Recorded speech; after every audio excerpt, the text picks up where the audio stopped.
How would you use Z-scores to assess the performance of students from different educational systems where grading norms vary widely?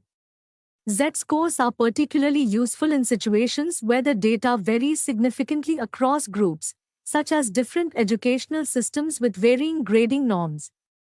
To assess student performance across these systems using Z-scores, you would first calculate the mean and standard deviation of grades within each system.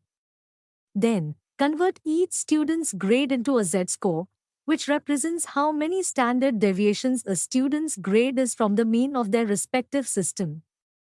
This standardization allows for direct comparisons across different grading scales. By analyzing these Z-scores, you can identify students who perform exceptionally well or poorly relative to their peers, regardless of the educational system. This method levels the playing field and provides a way to objectively compare student performances across disparate systems. Describe a systematic approach to combine health data from multiple hospitals that use different recording formats for patient ages and medical measurements. What challenges might arise, and how would you address them? Combining health data from multiple hospitals, especially when formats vary, involves several systematic steps. Data standardization.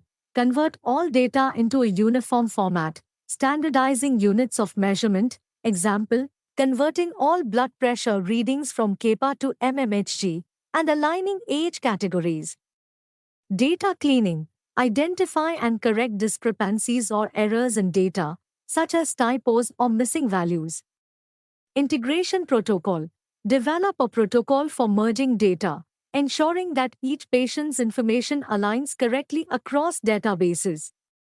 This may involve creating a unique identifier if one does not already exist. Quality assurance. After merging, perform checks to ensure data integrity and consistency.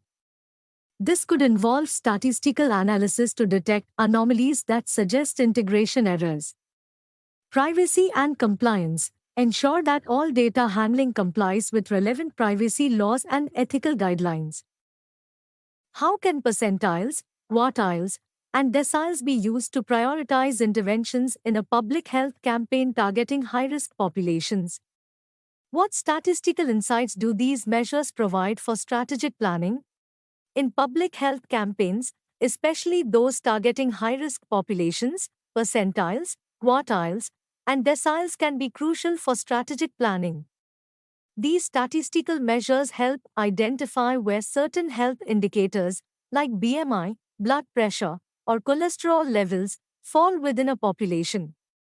For instance, using percentiles, health officials can determine the worst-off segments of the population, example, the lowest 10th percentile in nutritional status.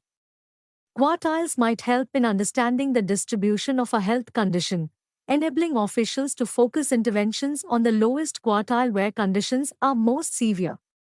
Deciles provide even more granularity, which can help in allocating resources more precisely, targeting the most affected deciles. These measures thus facilitate targeted interventions, ensuring that resources are directed where they are most needed, which is essential for efficiency and effectiveness in public health initiatives.